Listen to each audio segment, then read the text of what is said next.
여러분 혹시 노량진 아세요? 노량진 가본 사람? 있네요. 가본 사람. 어떤 곳인지 아세요? 보통 노량진이라고 하면은 뒤에 수식어가 붙어요. 수산시장. 네, 감사합니다. 노량진 수산시장이 있어요. 근데 수산시장이 유명한데요. 그 지역이 굉장히 유명한 어떤 문화가 있습니다. 그게 뭐냐면 전국 각지에 공무원 시험을 준비하는 그 예비 수험생들, 시험 보는 그 수험생들이 모여 있는 곳이에요. 학원가가 굉장히 발달돼 있습니다. 그래서 거기서 뭐 경찰 공무원 준비한 사람도 있고 소방 공무원 준비한 사람도 있고 정말 많은 입시생들이 그 안에 몰려 삽니다. 고시촌으로 유명해요. 그래서 가보시면 아시겠지만 이 시험 준비한 학생들이 돈이 많이 없잖아요. 그러니까 되게 싸게 팔아요. 커피도 막 1,000원, 컵밥 막 3,000원 해가지고 막 밥 한 끼 때우고 뭐 먹고 하는데 5,000원이 안 넘게끔 그렇게 물가가 형성돼 있는 그런 동네입니다. 여러분 거기에 근데 아주 유명한 건물이 하나 있어요. 되게 유명한 건물. 그 건물에 별명이 붙었거든요. 별명이 뭐냐면 시련의 탑입니다. 보여드릴게요. 시련의 탑. 자, 왜 시련의 탑일까? 보세요. 건물 꼭대기에 뭐가 있어요? 독서실이 있습니다. 저 독서실을 올라가기 위해서 어떤 곳들을 올라가야 돼요? 자, PC방, 만화방, 자, 노래방, 자, 그리고 당구장. 이거를 다 걸어 올라가서 지나가야만 독서실에 도달할 수 있는 거예요. 심지어 더 독서실이 놀라운 점이 뭔지 아세요? 자, 우리 독서실 3달 이용권 끊으시면 PC방 10시간 이용권을 드리겠습니다. 그러면서 홍보를 합니다. 여러분 목적이 공부하러 가는데 올라가는 길 통째로 유혹이에요. 유혹. 가다가 한 2층 3층까지는 잘 올라왔어. 그래 오늘은 공부해야지. 근데 4층 때 당구 한 게임만 치고 할까 이러고 가는 거예요. 여러분 이게 유혹이 계속 많은 거예요. 제가 이걸 왜 보여드리냐, 오늘부터 여러분 몇 주 동안 우리가 고린도전서를 볼 거거든요. 근데 고린도전서에 앞에 고린도라고 하는 이름이 지역 이름이에요. 그 고린도라는 지역이 어떤 지역일까를 좀 설명해 드리려고 이 사진을 가지고 온 겁니다. 이 배경이 되는 고린도가 딱 저랬어요. 이 고린도라는 지역이 딱 저랬어요. 왜냐? 이 지정학적 특징을 알면 우리가 이해하기가 쉬운데 이 고린도라는 지역의 지정학적 특징이 어땠냐? 이 지중해에서 이렇게 바다 한 가운데에 이렇게 톡 튀어나와 있었어. 근데 그러다 보니까 뭐예요? 여기가 무역으로 굉장히 발달합니다. 2개의 항구를 가진 도시였어요. 어떤 항구를 가지고 있었냐면, 이거 확대하면 이렇게 돼 있는데 왼쪽에는 레기움이라고 하는 항구, 오른쪽에는 겐그레아라고 하는 항구가 있었어요. 이 지역의 항구가. 근데 저 항구가 왜 중요하냐면 여러분 저 레기움과 겐그레아 사이에는 땅이 있어요. 그러다 보니까 왼쪽 바다에서 오른쪽 바다로 넘어가려면 저 지역을 통과하는 게 차라리 나은 거예요. 안 그러면 삥 돌아가야 돼. 엄청나게 오랜 시간을 투자해야 되는 겁니다. 그러니까 저 짧은 땅을 차라리 지나가는 편이 훨씬 더 빠르게 이 무역을 또 교환할 수 있는 저기 집결지 허브가 되는 거예요. 굉장히 중요한 곳이었습니다. 지금은요 여기가 운하로 뚫려 있어요. 그래가지고 배가 그냥 통과가 가능해. 지금은 이제 현대 기술이 발달해가지고 땅을 다 파가지고 지나갈 수가 있어요. 근데 과거에는 어땠어요? 못 지나갔어요. 땅이 있어서. 그래서 배를 끌어올려가지고 입항을 시킨 다음에 반대편까지 배를 옮기든가 뭐 어떤 작업을 해가지고 출항을 시키거나 아니면 물건만 내린 다음에 다음 배에다가 그냥 전달만 해주고 이렇게 그런 식으로 거래를 했단 말이에요. 그러니까 이 고린도라는 지역이 어떻겠어요? 다양한 물자가 모이겠죠. 그죠? 고린도라는 지역의 어떤 특징이 원래 없던 도시인데, 원래 어떤 도시냐면 군인들이 살던 곳이에요. 그러니까 은퇴한 군인들이 모여 살던 곳. 그러니까 뭐 어떤 문화가 있겠어요? 그래봤자 뭐 군대 문화밖에 더 있겠어요? 없단 말이에요. 노예들 살고 막 이랬던 도시인데 무역이 막 들어오니까 와, 내가 몰랐던 사실들, 서적들, 문화가 막 들어오는 거야. 쏟아져 나오는 거야. 그랬더니 금세 인구가 15만 명을 넘어갑니다. 풍요롭고 아주 번화한 도시가 돼요. 근데 문제가 뭐냐면 다양한 문화가 들어오다 보니까 그것과 동시에 아주 도덕적으로 매우 문란하게 타락합니다. 아주 쉽게 타락을 해요. 어느 정도냐면 도덕적으로 타락했다라는 말을 가지고 야 진짜 고린도스럽다 라는 표현을 쓸 정도였어요. 그러니까 고린도스럽다는 말이 좋은 말이 안 좋은 말이에요? 안 좋은 말이에요. 도덕적으로 굉장히 문란해 보이고 타락해 보이고 어두워 보이는 친구를 갖다가 너 완전 고린도네 이렇게 말하는, 욕이에요, 욕. 그 정도로 그런 대명사로 쓰일 정도의 고린도라는 지역은 굉장히 방탕하고 유혹과 타락이 가득 찬 그런 거점이에요. 그러니까 노량진 시련의 탑처럼 지나가는 것만으로도 거기 몸에 묻는 거야. 담배 냄새가 묻고 술 냄새가 묻고 그다음에 지나가는 것만으로도 그 유혹에 막 빠지는 거예요. 타락의 거점이 돼버린 거죠, 이 고린도가. 여러분, 그런데 바로 이 고린도에다가 바울이 뭘 세워요? 교회를 세웁니다. 그 도시 한복판에 복음이 전해져요. 그래가지고 교회가 부흥합니다. 여러분, 근데 잘 생각해 보세요. 이 교회가, 여기 세워진 교회가 과연 그 문화의 영향을 안 받았을까요? 받았겠죠. 당연히 받습니다. 저는 지금껏 4개의 교회를 이렇게 사역을 했어요. 지금 일산충신교회 말고도 그 전 교회, 그 전 교회, 그 전 교회까지 총 4개의 교회. 근데 4개의 교회가 다 같을까? 다 달라요. 그리고 그 교회가 위치한 동네, 그 주변 상권에 따라서 이 행동하는 교인들의 그 행동도 다 달라요. 제가 직전에 있던 교회는 교회 바로 앞에 5m 앞에 스타벅스가 있었습니다. 그리고 그 옆에는 투썸 플레이스가 있었어요. 그러다 보니까 교인들끼리 생일 축하가 되면 뭘 줘요? 스타벅스 카드를 줘요. 생일 축하해요. 축하합니다. 선물로. 왜? 바로 앞에 스타벅스 있으니까. 이게 너무 편하거든요. 여러분, 이게 뭐예요? 교회가 지정학적으로 가지고 있는 그 위치에 따라서 그 문화권을 영향을 받을 수밖에 없는 거예요. 마찬가지입니다. 고린도라는 지역에 교회가 세워졌어요. 저 많은 물자가 들어오는 저 상황에서 타락하고 부패하는 상황 속에서 교회가 영향을 받죠. 당연히 받죠. 그러니까 건강하지 않은 거예요. 여러분, 오늘 우리 교회가요 창립 감사주일입니다. 몰랐죠?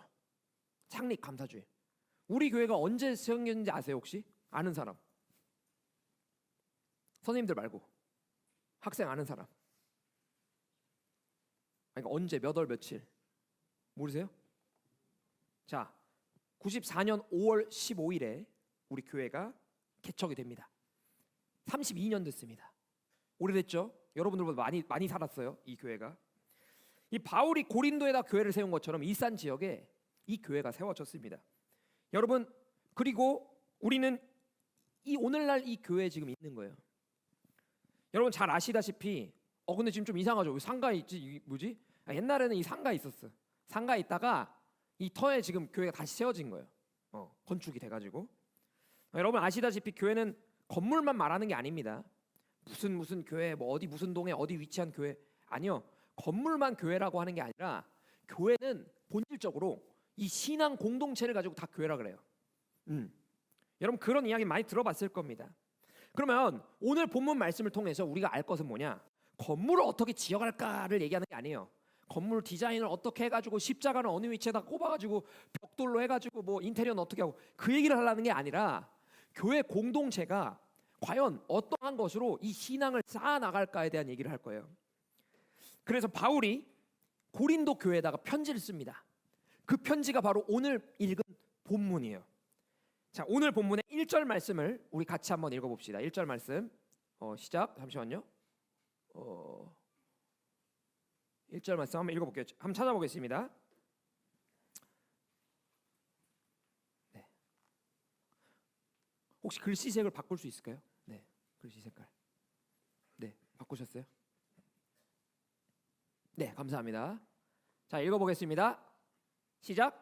형제들아, 내가 신령한 자들을 대함과 같이 너희에게 말할 수 없어서 육신에 속한 자 곧 그리스도 안에서 어린 아이들을 대함과 같이 하노라. 아멘. 지금 뭐라고 말해요? 너희를 어떻게 대한다고? 어린 아이 대하듯이 대한다고요. 그러니까 이런 표현인 거예요. 야, 넌 아직 애야. 여러분 이런 말 들으면 기분 좋아요, 안 좋아요? 기분 좋은 사람 있어요?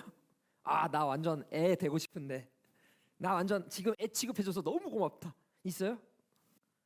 물론 나이가 들면은 좀 좋아하시는 분들이 좀 있네요. 예, 근데 지금 안 좋아할 거예요, 여러분들은. 아마 그럴 거예요. 아, 너 아직 애야? 그러면 감사해요. 저 애라서 너무 좋아요. 아니요. 보통은 조금 안 좋은 표현이에요. 비하하는 듯한. 조금 속된 말로 표현해 볼까요? 한국말 표현으로. 이거 이놈은 자식 머리에 피도 안 마른 이런 표현, 이런 표현. 아, 어린아이 같이 대하겠다 너를. 아직 애다 너는. 이런 거예요. 자, 2절 말씀 읽어볼게요. 그러고 뭐라고 말하느냐? 자, 2절 말씀 다음 절에 넘겨볼게요. 네. 자, 읽어볼게요. 시작. 내가 너희를 저주로 먹이고 밥으로 아니하였노니 이는 너희가 감당하지 못하였음이거니와 지금도 못하리라. 아멘. 뭘 먹인다고? 젖을 먹인다고. 젖은 누가 먹어요?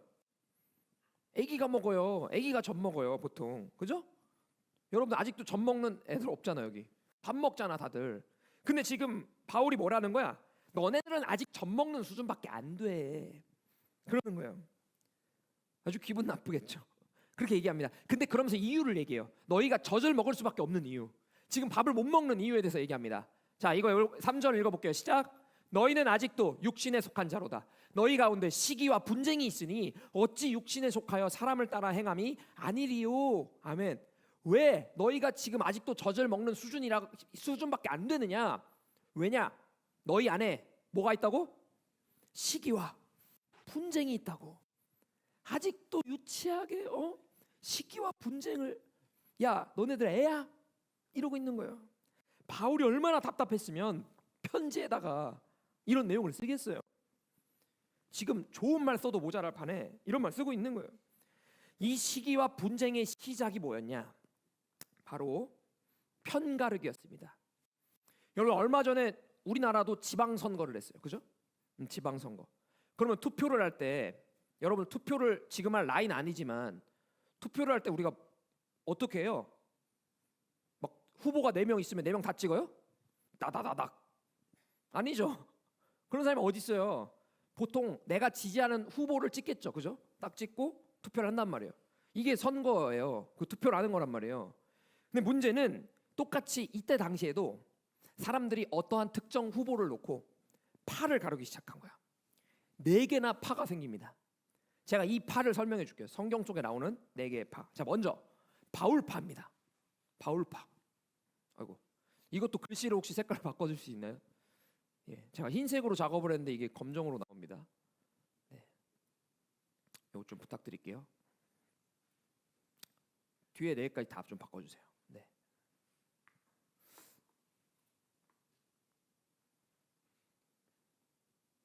네, 옆에도 글씨가. 네, 감사합니다. 아, 감사합니다. 예, 다른 것도 다 좀 부탁드릴게요. 네, 자, 바울이요. 바울파가 있었어. 먼저. 자, 바울파 어떤 파냐? 근본. 교회를 개척한 사람이에요. 그러니까 초대 교회의 시작이 바울로부터 거의 이제 개척이 되기 시작한 거야. 물론 맨 처음에 있진 않았지. 하지만 바울로 인해서 이 교회가 부흥하기 시작한 시작점이 된 게 바울이에요. 그러니까 바울이 거의 주인공이란 말이야. 여러분 성경에서 신약 성경 쓴 사람 저자 보면 거의 다 누구예요? 바울이에요. 바울이 거의 다 이제 편지 쓰고 다 했단 말이에요. 그러니까 이 바울은 머리부터 봐봐. 약간 고수 향기가 나잖아요. 그죠? 머리가 없어서 이런 게 아니라 머리가 있어. 원래 있는데 민 거예요. 왜? 옛날에는 이 머리가 뚜껑이 열려 있어야 하나님의 그 영을 잘 받을 수 있다고 생각했거든. 그래가지고 나는 뭐야? 나는 직통으로 나는 계시도 받고 하나님이랑 소통하려고 머리도 이렇게 밀고 다닌 거예요. 엄청난 거죠, 바울. 그런 사람들을 바울을 따르던 사람들이 있었습니다. 자, 두 번째 파는 아볼로파입니다. 아볼로란 사람 누구였냐? 이때 당시 지금으로 치면 1타 강사. 말을 너무 잘해. 목사님은 이렇게 말 주변에 이렇게 막 좋진 않은데 말을 진짜 너무 잘해가지고 한마디만 하면 막 모두가 홀리는 거야. 와, 저 사람 말만 들으면 천국 갈 수 있겠다. 말 한마디가 너무 막 보석 같아. 막 다 받아 적어요, 사람들이. 나는 아볼로 설교 아니면 안 들을래. 아볼로만 따라다녀. 이 아볼로파. 지식이 근본이다. 지식만 따라가야 된다. 성경에 대해서 굉장히 박학다식했어요. 성경에 대해서 아주 잘 알고 있었어. 자, 아볼로파. 세 번째 파는 뭐냐? 개바파. 베드로라고 하는데 베드로파입니다. 자, 베드로파는 뭐야? 어떤 파겠어요? 지금 나온 후보들 중에 예수님 제자가 있어 없어요? 없어요. 유일한 제자 베드로. 야, 나 지금 바울은 사도권을 얻었지만 제자는 아니죠. 사도권을 얻긴 했지. 하지만 본인이 진짜 예수님이랑 밥 한 끼 먹었나? 아니란 말이에요. 베드로는 뭐야? 와, 나 밥도 먹고 다 했어. 니네 먹어봤어? 예수님 만나봤어? 나는 다 만나봤어. 내가 진짜야. 그러는 사람들 있었다고요. 베드로를 믿는 사람들. 베드로가 진짜 근본 중에 근본이다. 난 베드로를 찍겠다. 투표하겠다. 찐 정통. 아, 바울은 가짜 정통. 그 뭐 나중에 회심한 거 가지고 뭐 나는 원래부터 그랬는데. 이런 사람. 자, 마지막 파가 있어. 마지막 파. 이 파가 제일 좋아 보이거든요. 한번 보세요. 그리스도파입니다. 오, 그리스도파, 크라이스트. 비교 불가. 아, 어디 감히 인간 따위가 지도자, 리더를 합니까? 신이 리더지. 예수님이야말로 진정한 왕이시지. 예수님만 따라가야지. 그 자체. 예수님 그 자체, 리더 그 자체. 여러분, 그리스도파. 그러면 듣기에는 목사님 당연히 예수님파, 그리스도파 가야 되는 거 아니에요? 아니요. 근데 문제가 있었어. 무슨 파냐? 그리스도파는 다른 파를 다 배척했어요. 대신에 대화를 안 하는 거야. 그리스도파는 자신들이 우월하다고 느꼈어요. 나는 예수님을 따르기 때문에 그 신성함이 나에게도 오기 때문에 여러분들이 이해하지 못하는 성경 지식을 난 알고 있고 나는 그것을 해석할 수 있는 능력이 있고 나로 인해서 성경 말씀을 가르칠 수 있는 권리가 생깁니다. 이게 그리스도파예요. 엄청나게 영적으로 굉장히 배타적인 집단이었어. 이게 바로 그리스도파. 4개의 파 있었습니다. 바울파, 아볼로파, 베드로파, 그리스도파. 제가 오늘 우리 아까 총무 선생님이랑 얘기했는데 저희 여러분들이 이제 투표를 아직 못 해봤잖아요. 물론 나이가 들면 이제 다 하겠지만 이 4개의 파 중에 가장 마음에 드는 파를 한번 이따가 집에 갈 때 한번 투표해 보세요. 밖에다 붙여놨거든요. 투표해 보세요. 목사님 저는 요 파가 제일 마음에 드는데요. 한번 선택해 보세요. 나는 과연 어떤 파를 내 마음속에 어떤 파가 마음에 드는가? 나는 어떤 파를 따라서 이 교회를 세워나가면 좋을까? 한번 고민해 보세요. 여러분, 이렇게 4개의 파가 있습니다. 그런데 이런 생각을 가진 친구들이 있을 것 같아. 목사님, 그때는 사람들이 옛날이자 2000년 전이면 얼마나 무식하고 생각도 없고 그러니까 저렇게 싸우지 않았겠어요. 지금 우리는 지성인이에요, 목사님. 얼마나 똑똑한 사람들인데 우리가 지금 학교에서 얼마나 공부도 많이 하고 학원에 맨날 가가지고 수업 듣고 12시에 집에 와가지고 공부하고 또 숙제하고. 목사님 2000년 전이랑 지금 같습니까? 여러분 놀라운 사실 알려드릴게요. 피타고라스 아세요? 피타고라스 정리 뭐예요?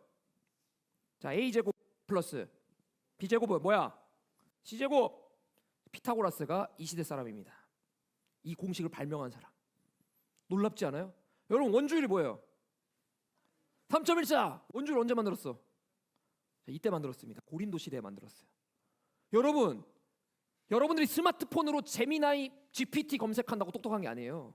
이때 당시에 뇌를 무시하면 안 돼. 고린도 시대 사람들의 지적 능력은 어쩌면 지금 여러분들보다 뛰어날 수도 있습니다.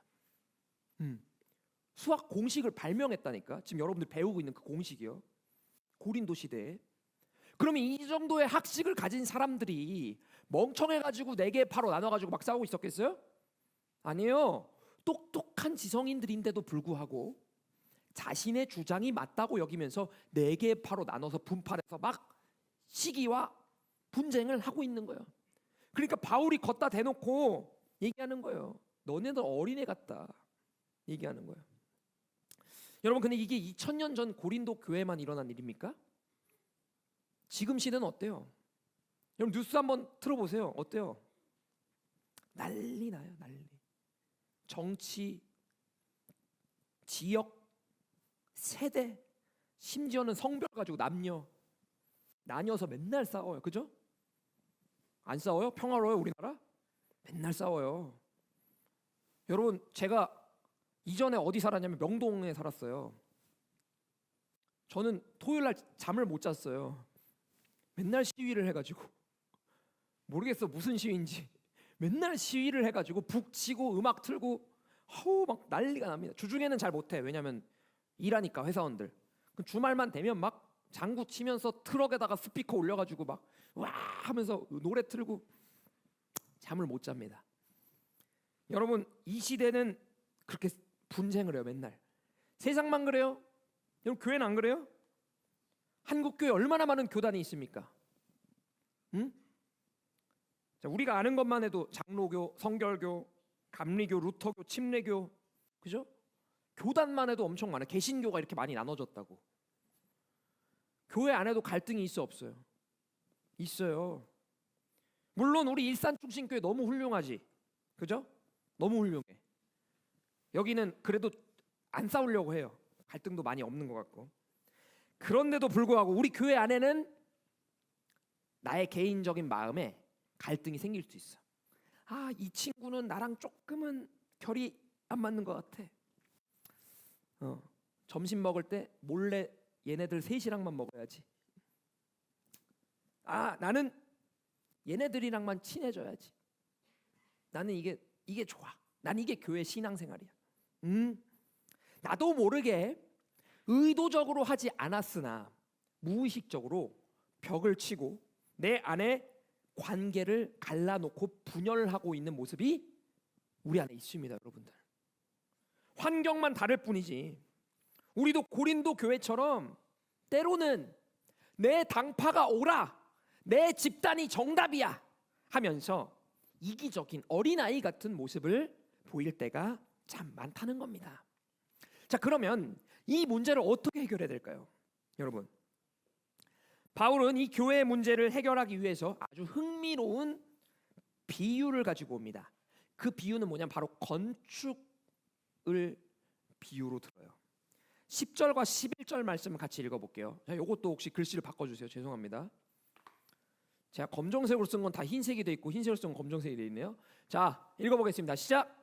내가 주신 하나님의 은혜를 따라 내가 지혜로운 건축자와 같이 터를 닦아두매 다른 이가 그 위에 세우나 그러나 각각 어떻게 그 위에 세울까를 조심할지니라. 이 닦아둔 것 외에 능히 터를 닦아둘 자가 없으니 이 터는 곧 예수 그리스도라. 아멘. 여러분, 교회의 기초, 신앙의 터 뭐라고요? 예수 그리스도. 터는 변하지 않는 거예요. 문제는 그 위에 우리가 무엇을 올리냐가 문제인 거예요. 지금 바울이 자신을 지혜로운 건축자라고 하거든요. 지혜로운 건축자. 이 건축자를 헬라어로 하면 아르키텍톤이라고 합니다. 들어봤죠? 뭔가 영어로 아키텍트, 건축가의 어원이에요. 영어 어원이 아르키텍톤. 근데 이 아르키텍톤은 단순히 벽돌을 나르는 그런 인부가 아니라 건물의 전체를 설계부터 해서 완성할 때까지 감독하고 관여하는 사람을 아르키텍톤이라고 합니다. 자, 그러니까 지금 바울이 닦아놓은 이 완벽한 터, 내가 보니까 여기에다가 건물을 세워야겠다. 이곳이 교회를 세우기 아주 적합한 터다. 한 그 터가 어디라고요? 예수 그리스도라고요. 여러분, 교회는 건물이 아니라고 했습니다. 신앙 공동체라고 했어요. 그럼 우리 신앙 공동체가 서야 될 그 자리는 어디라고요? 예수 그리스도라고요. 이 진리는 변하지가 않는다라는 겁니다. 자, 그리고 12절의 말씀을 한번 읽어보겠습니다. 시작. 만일 누구든지 금이나 은이나 보석이나 나무나 풀이나 짚으로 이 터 위에 세우면 아멘. 자, 지금 바울은 두 가지의 재료를 나눠서 설명해요. 첫 번째 재료는 금, 은, 보석이에요. 두 번째 재료는 뭐야? 나무, 풀, 짚이에요. 이 차이가 뭘까? 결정적 차이. 이 결정적 차이는 목사님 가격이요. 가격이 될 수도 있겠지. 가격이 아니라 이 결정적 차이는 뭐냐면 13절에 이야기합니다. 13절 말씀이 없는데 여러분 같이 한번 읽어볼까요? 13절 말씀. 13절 말씀 한번 찾아보세요.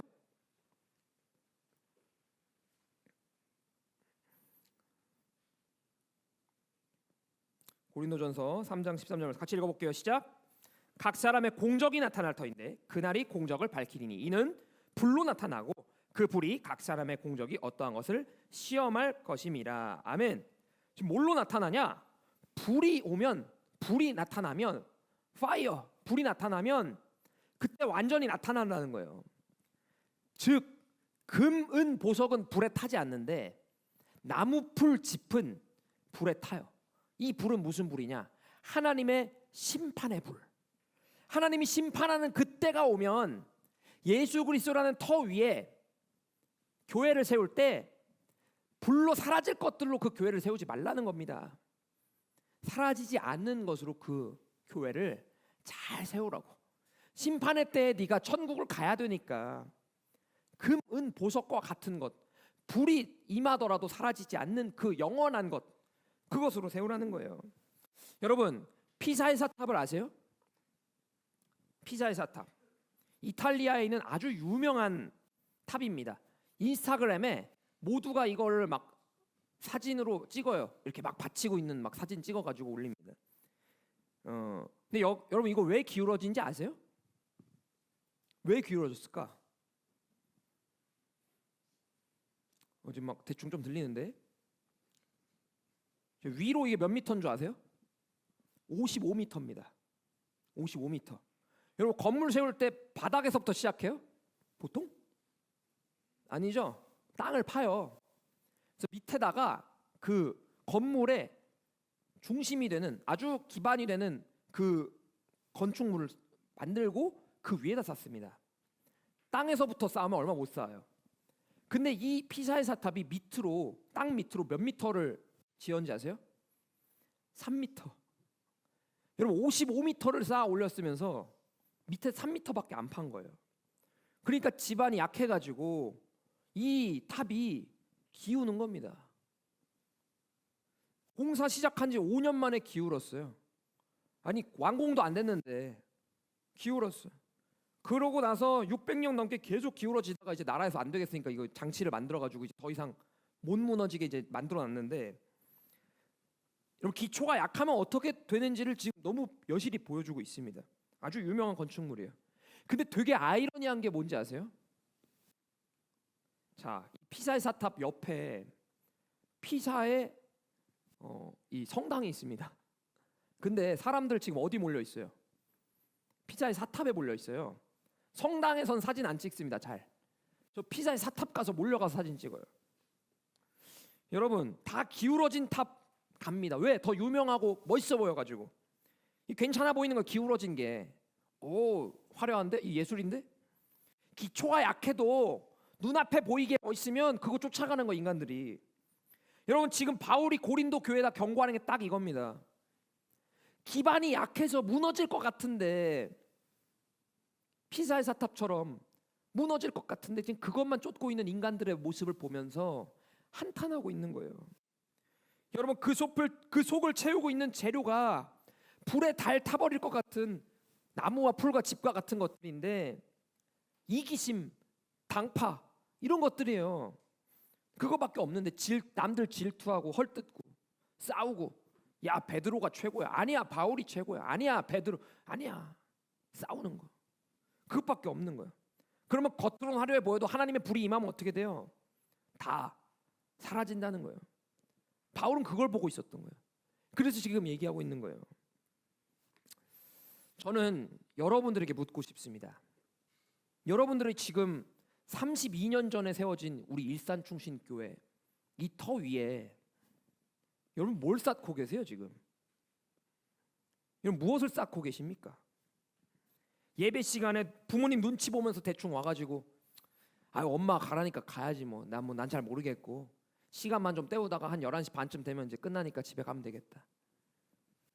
아니면 핸드폰을 밑으로 좀 숨겨가지고 인스타그램 릴스 좀 보다가 유튜브 좀 쇼츠 좀 보다가 시간 좀 때우다가 아 됐다 그러는 마음인지, 아니면은 이따 끝나면 애들이랑 라면 먹으면서 브롤스타즈 게임 좀 해야겠다 이런 마음인지.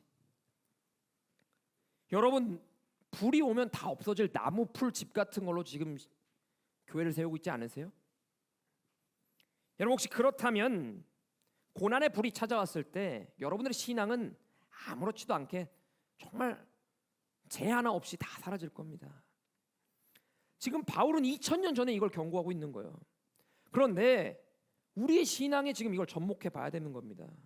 여러분, 우리의 신앙에도 금은 보석과 같은 우리 인생에 하나님의 심판의 불이 임해도 사라지지 않는 그것이 남아 있느냐라는 거예요.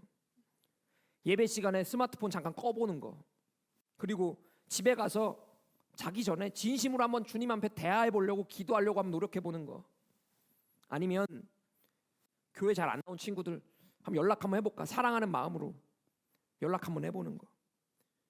세상 친구들 다 더러운 욕하고 잘못된 행동을 해도 나도 마찬가지로 똑같이 따라가는 게 아니라 나는 저렇게 더러운 욕 안 해야지, 내 입술을 거룩하게 지키는 거.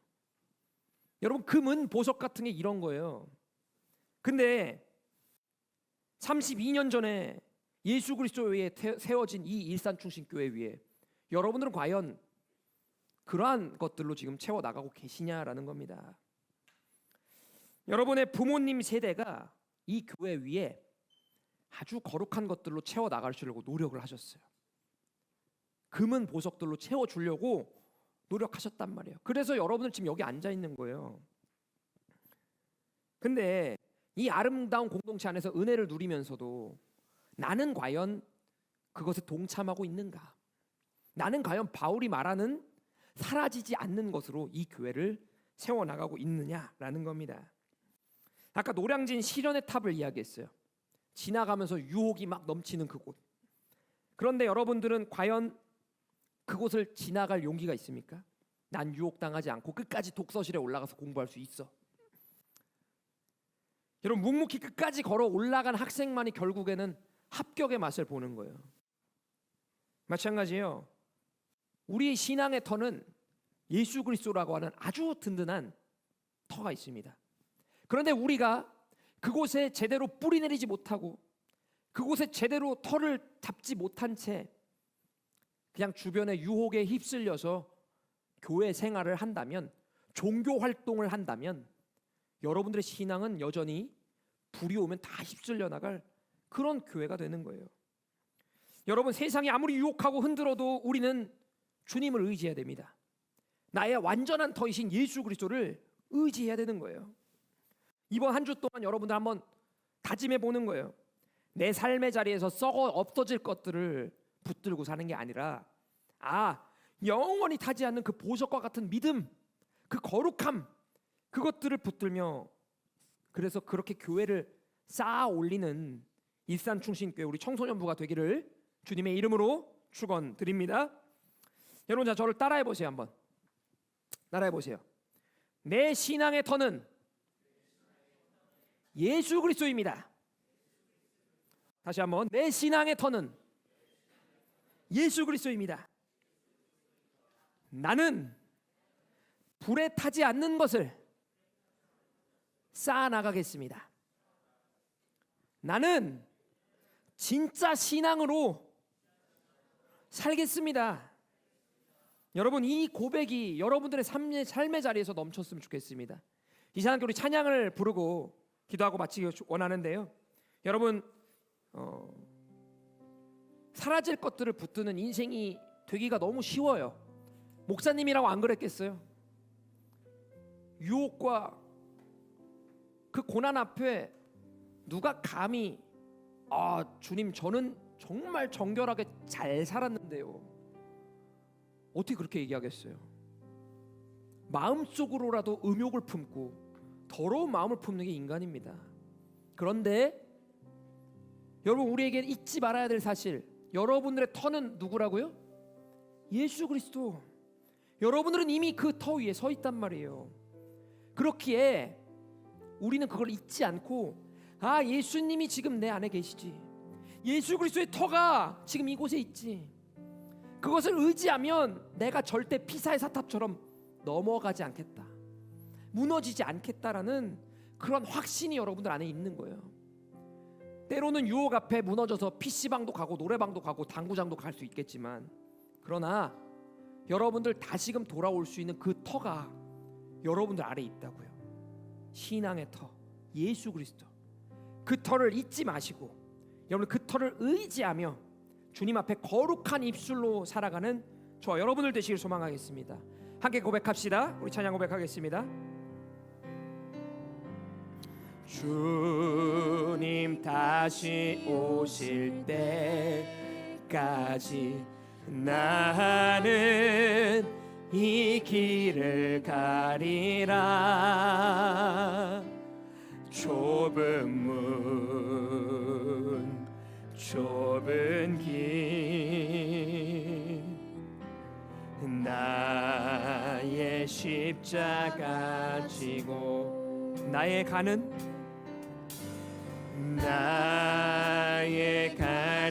이 길 끝에서 나는 주님을 보리라. 영광의 내 주님 나를 맞아주시리. 주님 다시 오실 때까지, 주님 다시 오실 때까지, 우리 그 심판의 때까지 나는 일어나 달려가리라. 주의 영광 온 땅 덮을 때 나는 일어나 노래하리. 내 사모하는 주님 온 세상 부르시라. 내 사모하는 주님 영광의 왕이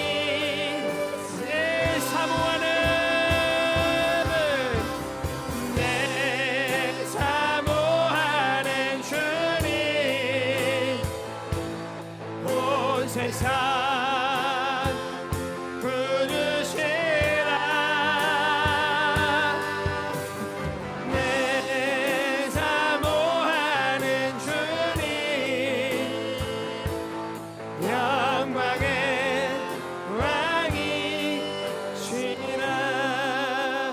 이 시간 함께 기도할 때 주님 다시 오시는 그때까지 주님 예수 그리스도 나의 터 되시는 예수 그리스도를 붙들며 살아가는 저희들이 되기를 원합니다. 주님, 예수님을 붙드는 인생, 어떠한 당파를 쫓아 그것을 나의 인생으로 삼고 지표로 삼고 걸어가는 인생이 아니라 나의 중심 되시는 예수님을 붙드는, 예수님만 따르는 그러한 저희들 되게 하여 주시옵소서. 주님의 영광이 온 땅 덮은 이 순간, 하나님의 심판이 도래하는 그때에 사라지는 나무와 불과 집과 같은 인생이 아닌 그 문 보석과 같이 불에 타지 않는 영원한 진리를 붙들며 살아가는 저희 모두가 되게 하여 주시옵소서. 우리의 능도 제목 가지고 함께 주여 한번 외치고 기도하겠습니다. 주여.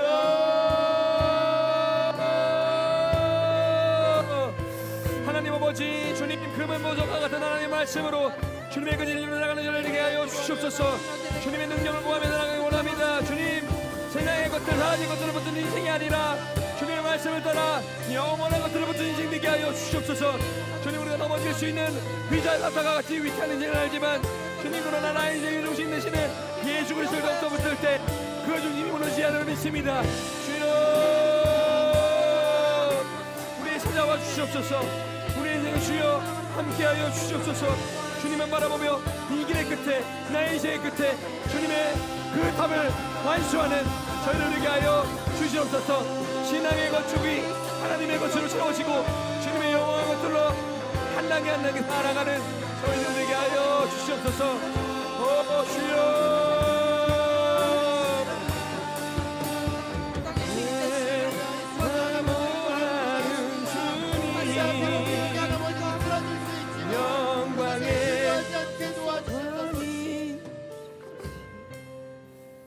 영광의 왕 되시는 주님, 이 시간 다른 왕이 아닌 세상에 나를 유혹하는 왕이 아닌 나의 진정한 왕, 나의 터가 되시는 예수 그리스도 한 분만을 의지하며 살아가는 저희들이 되게 하여 주시옵소서.